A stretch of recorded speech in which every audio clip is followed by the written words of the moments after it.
प्रिय भारतवासियों, तुम्हें जानकर बड़ी खुशी होगी कि हमारे सीजेआई सूर्यकांत शर्मा भी बिक गए हैं। क्योंकि सूर्यकांत शर्मा के ऊपर वैसे तो पहले भी इल्जाम लगते रहे, लेकिन जैसे तैसे वो गद्दी पे आसीन हो गया। जब हमने चावल रखे हैं पकने के लिए, एक चावल को जब हम देखते हैं वो गल जाता है तो समझते हैं कि सारे चावल गल गए। जब सीजेआई गल गए तो सारी संस्थाएं गल गई। इन्हीं ने तो बचाना था लोकतंत्र। मैं रोज बोलता हूं 10 लाख लोगों की कुर्बानियों और उनके परिवारों की बिगड़ी हुई हालातों को जैसे उन्होंने संभाला, बड़ा दर्दनाक था। उनको ना तो सीजेआई सूर्यकांत जानते हैं, ना आज के राज करने वाले व्यक्ति जानते हैं।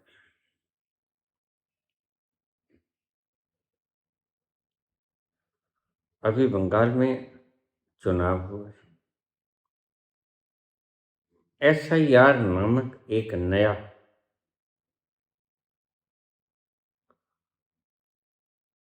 सेवा तीर्थ लाया गया। उस सेवा तीर्थ में भाई का वोट कट गया, एक का। दूसरा किसी और ग्रह से आया था, उसका नाम रह गया। बहन का नाम कट गया, भाई का नाम रह गया। पिता का नाम कट गया, पुत्र का नाम रह गया। या पुत्र का नाम कट गया, पिता का नाम रह गया। मां का नाम कट गया, बेटी का नाम रह गया। ऐसा कुछ हुआ।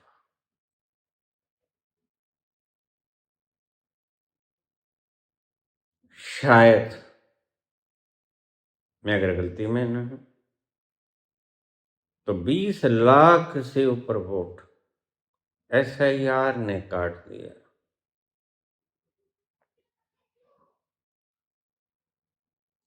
जनता और जनता के पैरोकार वकील पहुंचे माननीय सुप्रीम कोर्ट के पास। ऐसा ही कुछ बिहार में भी हुआ था, ऐसा ही कुछ महाराष्ट्र में भी हुआ था, ऐसा ही कुछ हरियाणा में भी हुआ था, ऐसे ही कुछ दिल्ली में भी हुआ था, मध्य प्रदेश में भी हुआ था। हम कब तक इन शहीदों की चिताओं पर गंदगी बखेरते रहेंगे?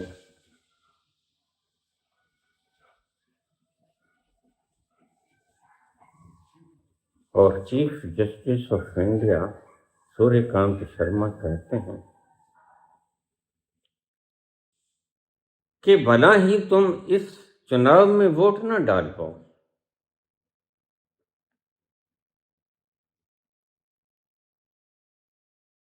25-30 लाख लोग इस चुनाव में वोट न डाल पाए तो यह कोई सारे विश्व का चुनाव तो है नहीं, छोटी सी स्टेट का चुनाव है।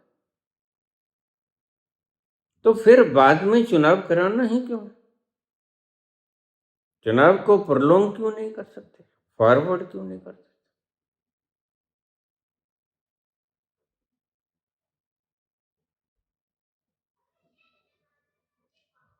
मिस्टर सूर्यकांत शर्मा,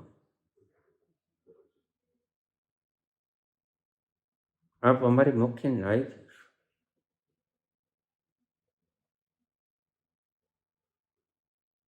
आपका ये जवाब आपके दिमाग की रचना को शक में डलता है।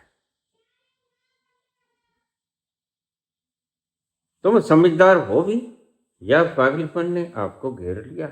क्या तुम भी बिक गए? बिल्कुल बिक गए। यह कोई दलील नहीं कि इस चुनाव में बेशक आप वोट ना डाल सको, अगले चुनाव में वोट डालने का अधिकार तो तुम्हें रहेगा। इस बात का मतलब आप मुझे समझा सकते हैं? अगर मेरा इस चुनाव में वोट कट गया तो मैं यहां का नागरिक कैसे रहूं?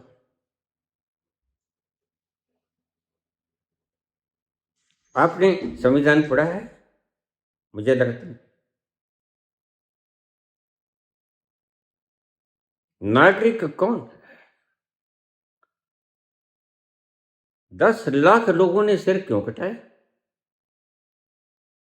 कि हर व्यक्ति 18 साल से ऊपर है, वह अपने मत दे सके कि उसने कौन सा नुमाइंदा चुनना है। दिमाग ठीक है तुम्हारा? मुझे खराब लगता है।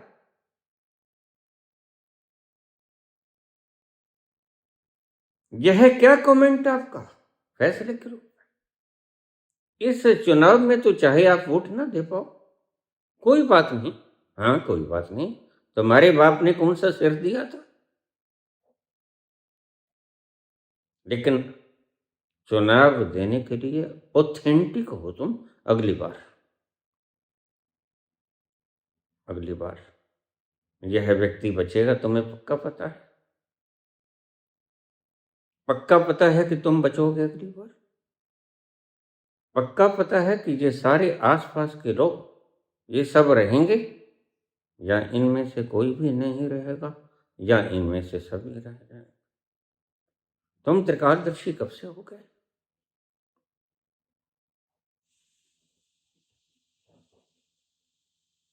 महानुभाव, तुम मेरे पूज्य नहीं हो, आदरणीय अवश्य, आदरणीय अवश्य, पूजनीय नहीं हो। ऐसे ऐसे काम करोगे तो आदरणीय भी नहीं रह जाओगे। भला ये लोग क्या करेंगे? क्या आपको चुनाव स्थगित नहीं कर देने चाहिए थे? क्या यही धर्म धरती थी कि अभी चुनाव कराने? मसला क्या है? 92% वोटिंग का होना, ऐसा ही तो बिहार में हुआ था। जबरदस्त वोटिंग। इतना वोट कटने के पश्चात जबरदस्त वोटिंग होना, इसका मतलब क्या है? टीएमसी का वोट कट गया।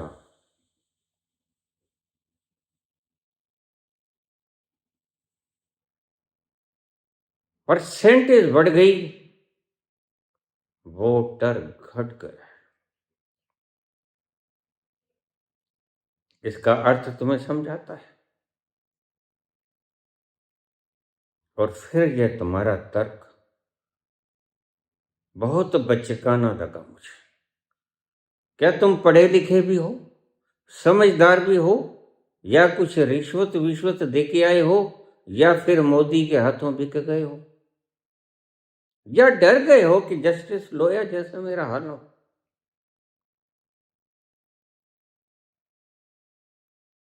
इनमें से कोई बात क्या है बताओ,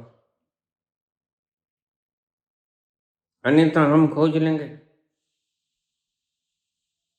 सच्चाई छुप नहीं सकती बनावट के असूलों से, खुशबू आ नहीं सकती कभी कागज के फूलों से। ये तुम्हारे बनाए हुए कागज के फूल हैं, इनका जवाब दो। जवाब तुम्हारे पास है नहीं, मैं जानता हूं। आज 65 लोग चुनाव जिन्होंने संपन्न कराया है, चुनाव अधिकारी जो वोटर थे वहां के,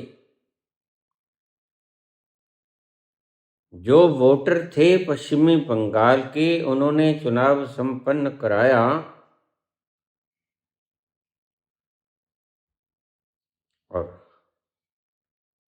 दुख होता है। आप जैसे गद्दार जब सीजेआई की कुर्सी पर बैठे हों तो दुख होता है उन शहीदों की चिताओं पर जो मर गए, जो मिट गए इस वोट की खातिर।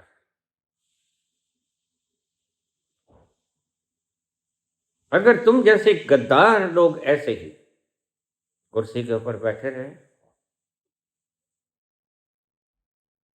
तो हिंदुस्तान गर्क हो गया। मैं भविष्यवाणी कर देता हूं। और कल को जो कत्लो गारत होगी, mister Sharma, only you will be responsible for that.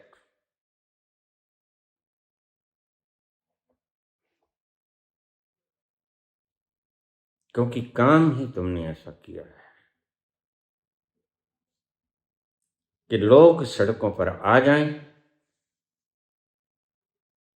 एक दूसरे की गर्दन काटे, दो धड़े तुम भी जानते। और तुमने इसमें आग में घी डालने की पूरी कोशिश की है, कोई कोताही नहीं बरती। शाबाश, शाबाश जनाब आली, तुम्हें मैं शाबाश देता हूं। ऐसे ही चीफ जस्टिस ऑफ इंडिया होने चाहिए। तुम्हारा नाम जयचंदों की कालिक से लिखा जाएगा। चंद्रचूड़ कहते कहते मर गए, जाने रिटायर हो गए, तुम भी मर जाओगे। एक दिन सभी को गति छोड़नी पड़ती। न्याय की हो या संसार की हो, दोनों ही एक दिन छोड़नी पड़ती हैं। एक दिन तुम्हें भी छोड़नी पड़ेगी। उनकी आत्मा ने कहा, इतिहास जब लिखा जाएगा मेरे बारे में, चंद्रचूड़ महोदय कहते हैं कि इतिहास क्या लिखेगा। चंद्रचूड़ साहब, क्या तुम्हारी आत्मा भीतर से नहीं बोलती कि क्या लिखा जाएगा? यह शब्द क्यों आया? किसी और सीजीआई ने तो ये बात कही नहीं, तुम्हारी ही आत्मा ये बात क्यों कहती है? अवश्य ही घपला किया है तुमने और पता चल गया। इलेक्टोरल बॉन्ड इनवैलिड हैं, गैर संविधानिक हैं। महाराष्ट्र में सरकार गिराई गई, गैर संविधानिक रूप से गिराई राज्यपाल ने या जिसने भी गिराई, लेकिन दंड किसको मिला? यह तो कोई न्याय भी नहीं था और सच में तो यह फैसले की भी मजाक थी। फैसला भी तो नहीं था। तुम कहते हो क्राइम तो हो, लेकिन दंड दंड भी तो मिले किसी को। अरे कत्ल हुआ है तो दंड किसको मिला है?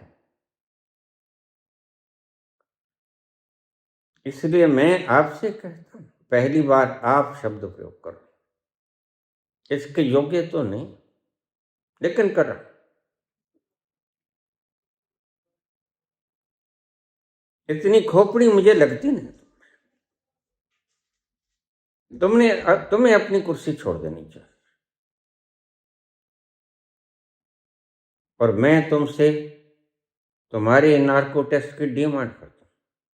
मैं भारत का एक नागरिक, यहाँ का जमपल पंजाब का हूं, यहाँ जन्म हुआ मेरा, मेरे पिताजी का यहाँ हुआ, मेरे पिताजी के पिताजी का यहाँ हुआ, मुद्दतों से हम यहाँ रहते हैं।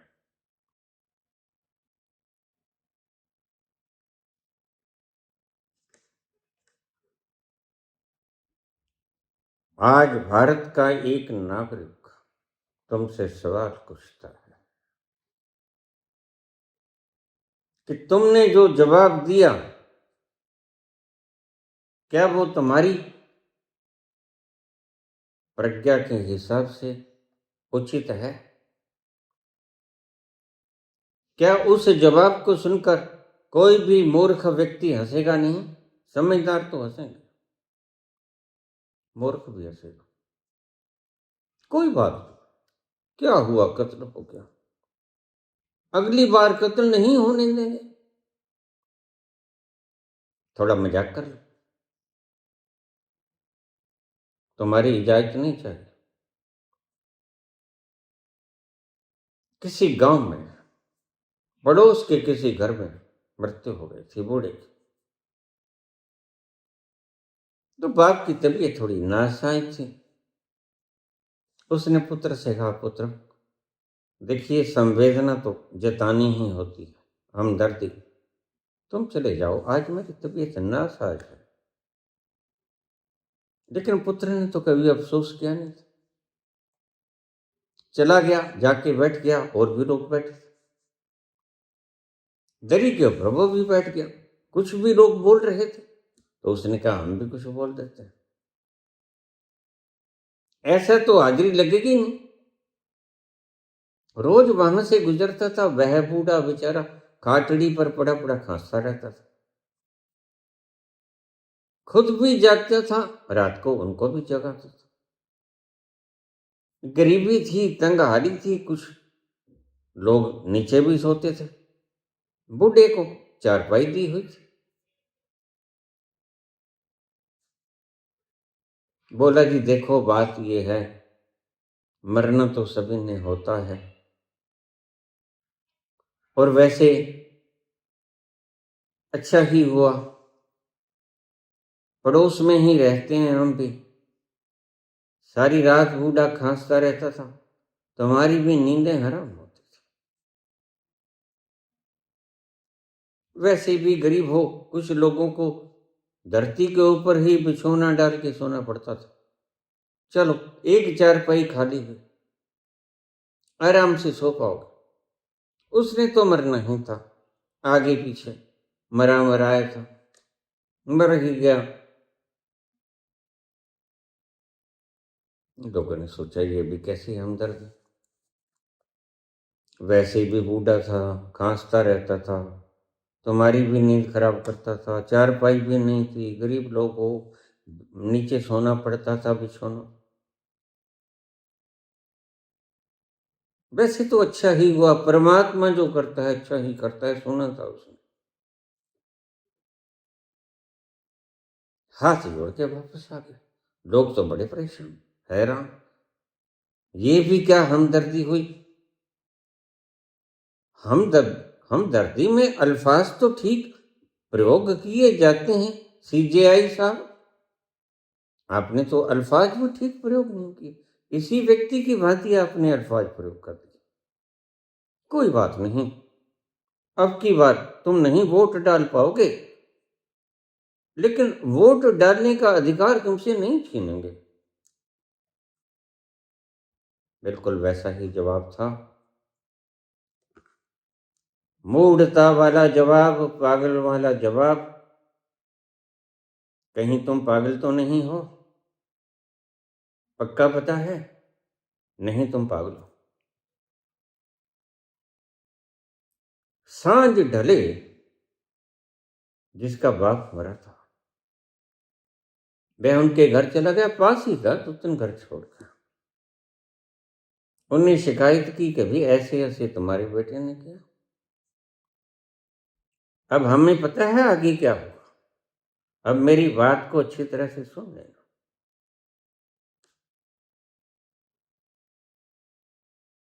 वो बोला, आपके पुत्र ने ऐसा ऐसा कहा। ये कैसा बच्चा भेज दिया आपने, मूर्ख, जाहिल, बोलना भी नहीं आता, बदतमीज।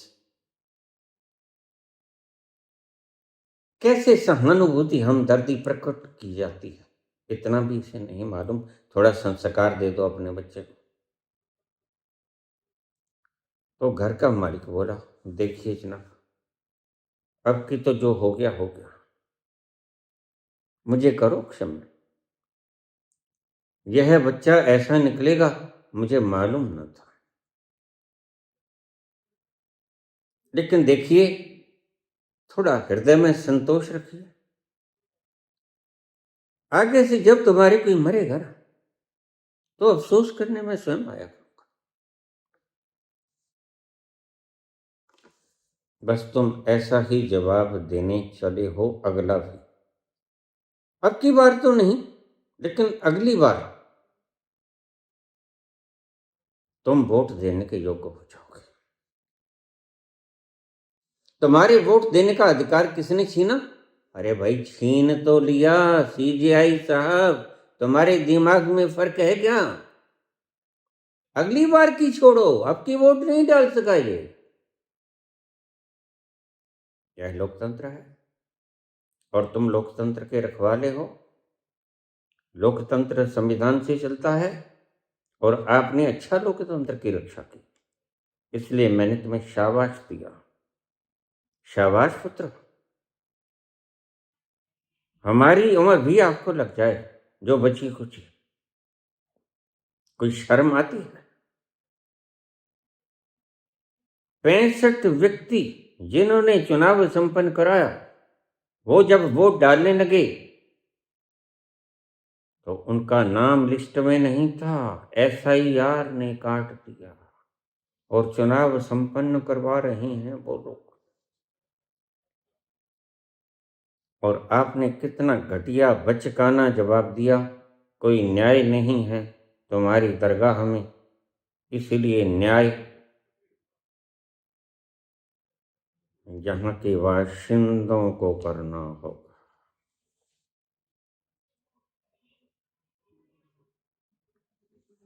धन्यवाद।